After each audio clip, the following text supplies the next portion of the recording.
Hi hello সবাইকে, আমি প্রতিভা। আর তোমরা সবাই কেমন আছো জানিও।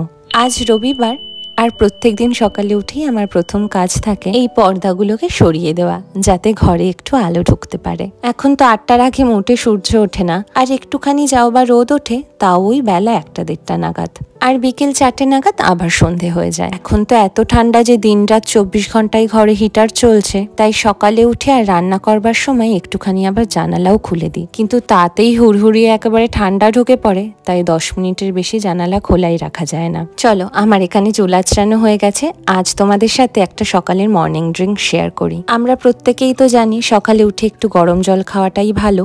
সেক্ষেত্রে যদি এই কটা উপাদান অ্যাড করা যায় তাহলে নাকি আরো ভালো কাজ দেয়। একটু হলুদ গুঁড়ো, গোলমরিচ গুঁড়ো, লেবু আর একটুখানি আদা, একটু হানিও অ্যাড করা যেতে পারে। আমার ভালো লাগে না মিষ্টি জিনিস, তাই অ্যাড করিনি। আমি তো আগে ঘুরিয়ে ফিরিয়ে হলুদ দিয়ে বা লেবু দিয়ে গরম জল খেতাম, তো কদিন হলো অল্টারনেটিভ ডেজে এটা শুরু করেছি। এটা নাকি ইনফ্লেমেশন রুখতে সাহায্য করে। চলো এবার এটা খেয়ে একটু হাঁটতে বেরোবো। বহুদিন হয়ে গেল একদম সকালে হাঁটতে যাওয়া হয় না। আবার একটু পর্দাটা টেনে দিয়ে গেলাম, কারণ ও ঘুমোচ্ছে, ডিস্টার্ব হবে। একটু আবার দেখেও নিলাম যে চাবিটা আছে কিনা। এখানে চাবি নিয়ে কিন্তু পড়তে হয় বড় বিপাকে। চাবি ভেতরে রেখে তুমি যদি বাইরে বেরিয়ে যাও তাহলে কিন্তু পুরো লকড, আর ঢোকবার পথ নেই।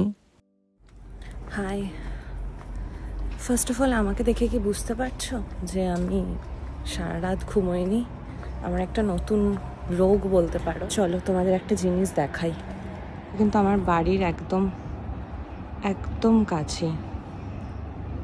চলো সামনে থেকে দেখাই। এটা একটা প্লেগ্রাউন্ড মতো, বাস্কেটবল এগুলো খেলে এখানে সবাই।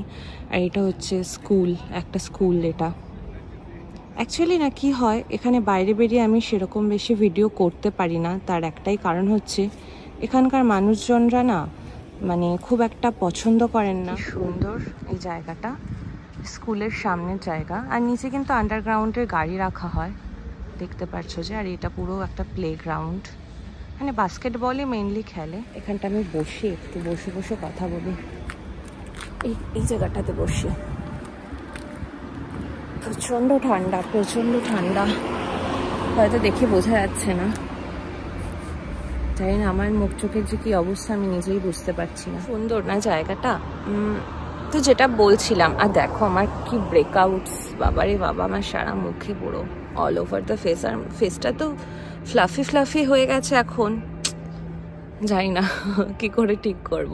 আমার সবই ঘুমের প্রবলেম। আমি 2 ঘন্টাও ঘুমোইনি, ট্রাস্ট মি। কেমন লাগছে আমার চুলগুলো, আমি নিজেই করেছি। যাই হোক, যেটা বলছিলাম যে এখানকার মানুষেরা না পছন্দ করেন না ইন দ্য সেন্স না, যদি তুমি কোনো রেস্টুরেন্টেও যাও, যদি তুমি হচ্ছে পুরো অ্যাম্বিয়েন্সটা ক্যাপচার করার চেষ্টা করো, তো সেখানে কিছু না কিছু ওনারাও তো থাকবেন। তো ওনারা পছন্দ করেন না সাইড হয়ে যান, বা কখনো যে লাইক ওনাদের প্রাইভেসিটা ভীষণভাবে ওনারা মেনটেন করার চেষ্টা করেন। যখনই কোনো ক্যামেরা দেখেন না খুব কনসিয়াস হয়ে যান। তো সেজন্য আমি মোস্টলি বাইরে বেরোলে সবসময় আমি ভ্লগিং করতে পারি না, কারণ আমার নিজের কাছেই খুব অকওয়ার্ড লাগে যে এ বাবা ক্যামেরা দেখার সাথে সাথে, ধরো তুমি কোনো ফটোও তুলছো না রাস্তার মাঝে বা একটা সাইডে, ওনারা জাস্ট দাঁড়িয়ে যাবেন, মানে তোমাকেও ডিস্টার্ব করবেন না, বাট ওনারা এরকমও না যে নিজেদের যদি ক্যাপচার হয়ে যায়। তো ওনার এই প্রাইভেসিটা খুব মেনটেন করেন, বিশেষ করে জার্মান মানুষ, অন্যান্য মানুষের অতটা নয়। তো এর জন্যে আমার সেরকম একটা বাইরে বেরিয়ে ভ্লগ করা সত্যি কথা বলতে হয় না। আর এখন কি হয়েছে, এই ঘুমের চক্করে, আর এখন তো এখানে 4টের সময় সন্ধ্যা হয়ে যাচ্ছে, তোমরা সকলেই হয়তো জানো। শীতকালে ফুললি অপোজিট, সামারে ফুললি অপোজিট। তো মানে কি বললাম আমি বারবার করে, মানে শীতকালে যেমন সামারে ফুললি অপোজিট, দ্যাটস ওয়াই মিন। তো আর সকালবেলা তো সকাল হয় 8টা সাড়ে 8টার সময় সূর্য ওঠে। তাও দেখো সূর্য সেইভাবে বলতে গেলে ওঠেও নি, রোদই নেই, আর প্রচণ্ড ঠান্ডা এখানে। আমি হয়তো বোঝাতে পারছি না, আমি নিচে প্রচুর লেয়ারিং করেছি, এর জন্য হয়তো মনে হচ্ছে ওপর থেকে দেখে যে আমি হয়তো অতটাও ঠান্ডা না, বাট প্রচণ্ড ঠান্ডা, কনকনা ঠান্ডা। আর দেখো মাঝে মধ্যে হাওয়া দিচ্ছে। তো এটাই। আর আমার এই ঘুমের জন্য আমার ঘুম হয় না রাতে, ভোরবেলা আমি ঘুমোই 2 ঘন্টা 3 ঘন্টা। এটা খুবই, জানি না এটার থেকে কি করে আমি বেরোবো। তো আজকে এর জন্যই আমি জোর করে হলেও যে আমি 2 ঘন্টা ঘুমাবো তাও ঠিক আছে, আমি তাড়াতাড়ি উঠবো। তো আজকে জোর করেই উঠেছি। তো কি হয় যে আমি এখন আর সকালবেলা সেরকম হাঁটতে যেতে পারি না, আর রাত্রিবেলা যখন যাই তখন আর কি দেখাবো, কিছু দেখানোর মতো সেরকম কিছু থাকে না, ভ্লগও করার মানে করতে পারি না। আমি বহুদিন বাদে ভ্লগিং করছি। যাই হোক, এটাই বলার ছিল তোমাদের। আর আমার মুখের যা অবস্থা, আমার ভ্লগিং করতে ইচ্ছে করে না এখন, মনে হয় জাস্ট অ্যাস্থেটিক কিছু করি। যাই হোক, এটাই বলার। আজকে খুব ভালো লাগছে।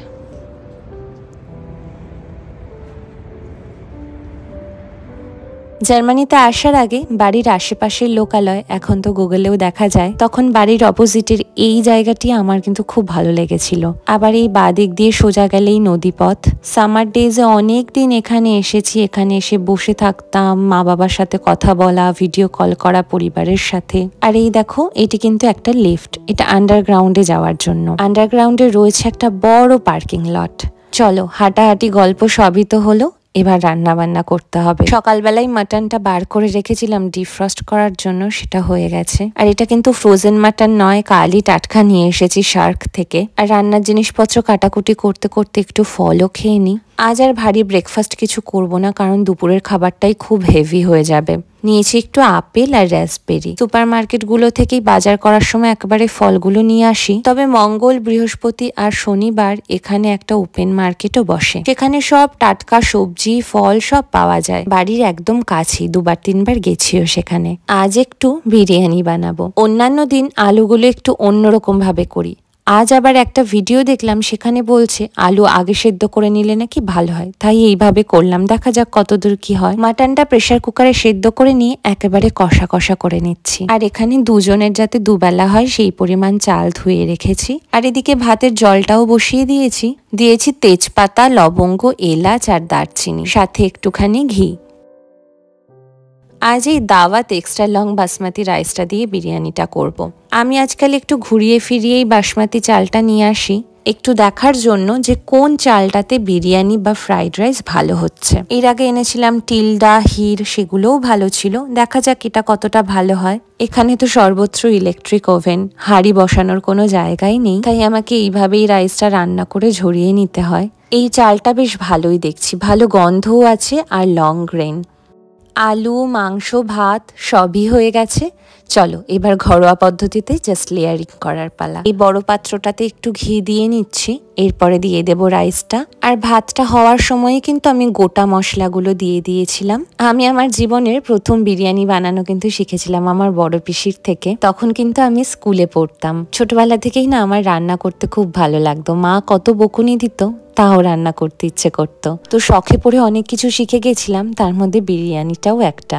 আমি এখানে শানের বিরিয়ানি মশলা ইউজ করছি। আর দেখো, এই বিরিয়ানি মশলার ভেতরে না অল্প অল্প গোটা মশলাও কিন্তু থাকে। এখানে তো এভারেস্ট আর সানরাইজের মশলা পাওয়া যায় না, তবে ঘরেও কিন্তু বিরিয়ানি মশলা বানিয়ে নিলে বেশ হয়। আমি একদিন সেটার রেসিপিও শেয়ার করব।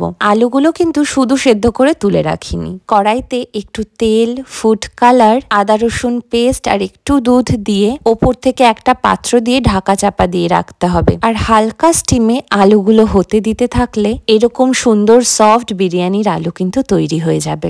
তোমরা ট্রাই করে দেখো খুব ভালো হয়। এখন এইভাবে ঠিক মাটনটা পাশ দিয়ে দেব। মাংস কষানোর পরে যে গ্রেভি বা একটুখানি তেল থাকে সেটাও পাশ দিয়ে ছড়িয়ে দিচ্ছি। অনেকটা করে বেরেস্তা করেছি, সেটাও লেয়ারে লেয়ারে দিয়ে দেব। পরিমাণ মতো নুন আর ঘি তো প্রত্যেক কটা লেয়ারে দিতে হবে। আর ওপর থেকে এইভাবে রাইসটা দিয়ে পুনরায় আরেকটা লেয়ার বসাতে হবে। আমি আজ 900 গ্রাম মতো মাটন নিয়েছিলাম, তাতে আমার 3টে লেয়ার হয়েছে। একদম শেষে আবার বিরিয়ানি মশলা, ঘি, একটু বেরেস্তা দিয়েছি। ওপর থেকে একটা একটা করে গোটা মশলাগুলো দেব। আর তার সাথে দেব স্টার অ্যানিস। কেশর দুধে ভেজানো ছিল, সেটাও ওপর থেকে এখন দিয়ে দিচ্ছি। সাথে দেব একটুখানি কেওড়া জল। এটার পরিবর্তে রোজ ওয়াটারও ব্যবহার করা যেতে পারে। আর মিঠে আতর থাকলে তো খুবই ভালো হয়, কিন্তু এখানে মিঠে আতর পাওয়া যায় না, আমি অনেক খুঁজেছি। ব্যাস, বিরিয়ানি সমস্ত প্রসেস শেষ।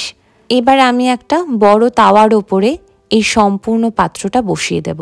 আগে আমি জলের ভাপ দিতাম, কিন্তু এটাতেও সেই সেমই কাজ করে আমি দেখেছি। আর আমি অত আটার প্রলেপ বা ওরকম কঠিনভাবে কিছু করি না, একই রেজাল্ট হবে। কিন্তু খুব সহজভাবে একটা পরিষ্কার টাওয়াল দিয়ে দিই, তারপর একটা সম্পূর্ণ চাপা ঢাকা।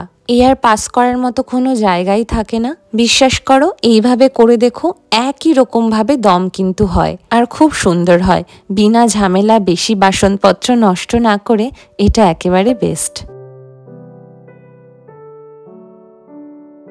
লো স্টিমে রেখে আধ ঘন্টা দম দেওয়ার পরে আমার বিরিয়ানি কিন্তু একেবারে রেডি। জার্মানিতে এসে এই নিয়ে প্রায় 3 থেকে 4 বার বিরিয়ানি বানালাম। আর দুজনই তো মোটে সদস্য আমরা। তবে প্রত্যেকবার প্রথমে যার কথা মনে পড়ে সেটা হচ্ছে আমার বাবা।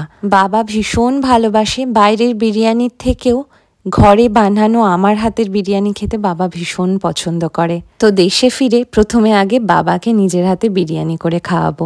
আর দেখো, বিরিয়ানির রংটাও কি সুন্দর হয়েছে। আমার আবার এরকম এই সাদা ভাতে একটু আধটু দেখা যাবে, এটা কিন্তু বেশ ভালো লাগে। আর এই দেখো, তার সাথে বানিয়ে নিয়েছি বিরিয়ানির সঙ্গ দেওয়ার মতো সরঞ্জাম। গ্রিন চাটনি করেছি, আর স্যালাডের ওপরে এভাবে গ্রিন চাটনি দিয়ে বিরিয়ানি খাওয়ার সময় খেলে কিন্তু খুব ভালো লাগে।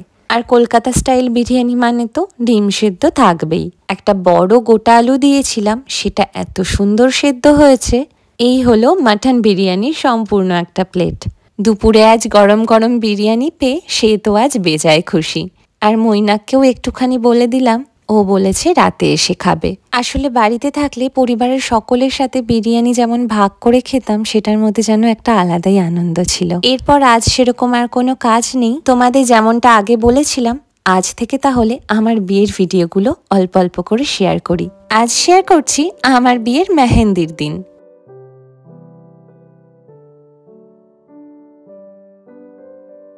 তোমাদের সাথে সাথে আমার ভিডিওটা আবারও দেখা হয়ে যাচ্ছে, আর স্মৃতিগুলোও মনে পড়ে যাচ্ছে। এই দিনটি ছিল 19শে নভেম্বর 2022 শনিবার। আইবুড়ো ভাতের পর্ব মিটে যাওয়ার পরে বিকেল 4টে সাড়ে 4টে নাগাদ আমি বসে পড়েছিলাম মেহেন্দি করতে। আমার মেহেন্দি আর্টিস্ট ছিল পারমিতা দেবনাথ। ওকে আমি প্রায় 8-9 মাস আগেই বুক করে রেখেছিলাম। আর বলেছিলাম আমি বেশ অনেকটা করেই মেহেন্দি করব, হাতে এবং পায়ে। আমার মেহেন্দির থিম হবে লোটাস। তো আমাকে সেই অনুযায়ী করে দিয়েছিল, সাথে পিকক মোটিভ দিয়েছিল, যেহেতু আমার বেনারসির শাড়িতে পিকক ছিল।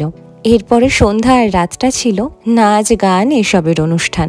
দেখতেই পাচ্ছ আমার দিদি, বোন, মাসির মেয়ে চন্দ্রা, ওরা প্রত্যেকেই ভীষণ মাতিয়ে রেখেছিল।